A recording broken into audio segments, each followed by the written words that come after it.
Welcome in. You're listening to Locked On Now NHL, local experts weighing in on the biggest stories on the ice. I'm your host, Kanani Stevens. Thank you for making Locked On Now your first listen every single weekday.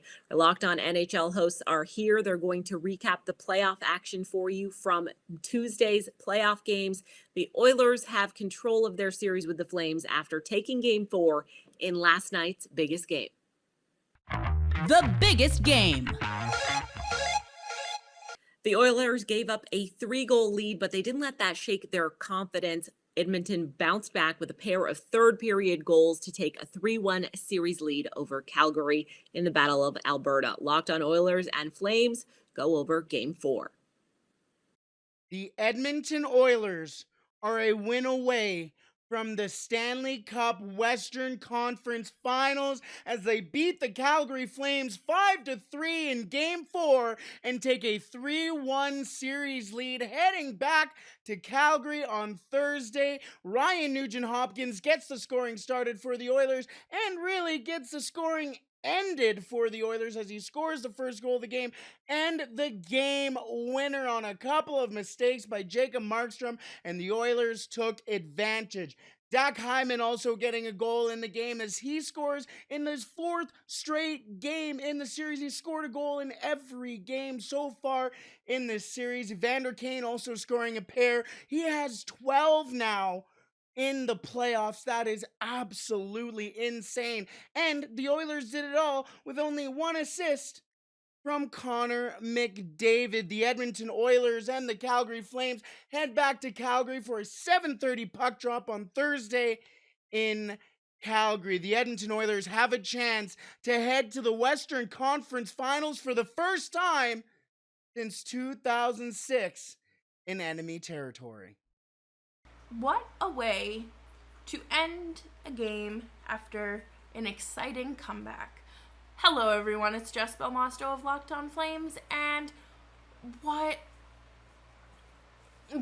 even happened? You know, the Flames go down 3-0, they come back with Rasmus Anderson's goal from his own blue line, and then he blows it. He literally costs his team and gives the Oilers a 4-minute extra man advantage and just messes it all up. It's just so defeating and so angry. And now they're heading back to Calgary down 3-1.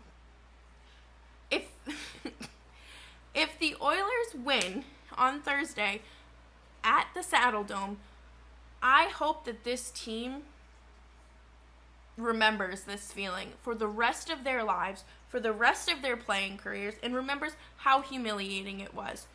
Mike Smith literally gave you a mulligan, and you still couldn't do it. You still couldn't do it. The story of the playoffs so far has been the Hurricanes' inability to win on the road, and that streak continued with another loss in New York on Tuesday. Carolina still has the home ice advantage in the series, but Locked On Hurricanes still wants to figure out what's going wrong on the road before it's too late. Hey there, Kenya. Jared Ellis here, host of Locked On Hurricanes, and tonight the Hurricanes lost yet another road playoff game. This time, 4-1 to the New York Rangers in Game 4. Now that series is tied at 2 games apiece. And honestly, I don't know what to say here. I keep saying the same thing every single road playoff game. Offense needs to show up.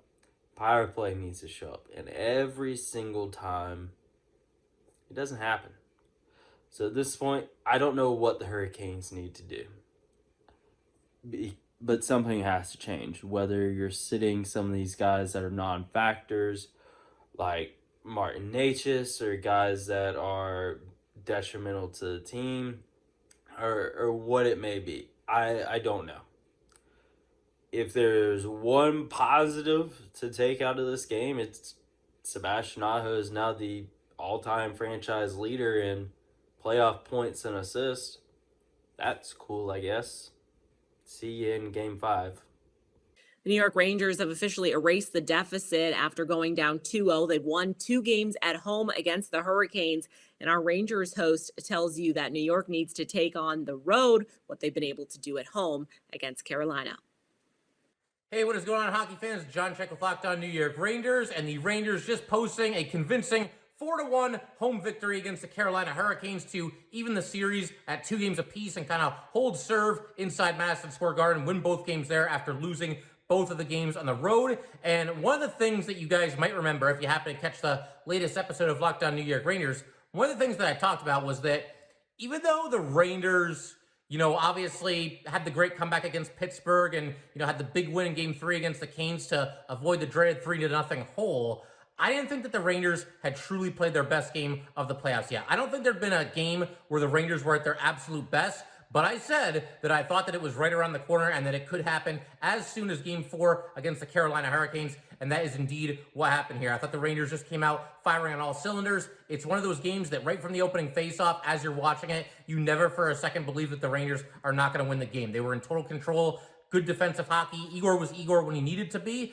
but I thought the Rangers defended very well in front of him. The Rangers once again win the special teams battle, and once again, the guys that Chris Drury picked up at or near the trade deadline come through in a big, big way. You got Frank Vetrano, scoring a goal on the power play. He needed a moment like that. And Andrew Kopp with a big night as well. So we got a whole lot to talk about on the next episode of Locked On New York Rangers. Just an absolutely huge win for this team, getting the series even, heading back to Raleigh for Game 5. So definitely do not miss the next episode of Locked On New York Rangers. That's all for today on Locked On Now NHL. Thank you for making Locked On Now your first listen every single weekday. Make sure you check out Locked On NHL and, of course, your team's Locked On podcast during these Stanley Cup playoffs. I'm Kanani Stevens. This has been Locked On Now.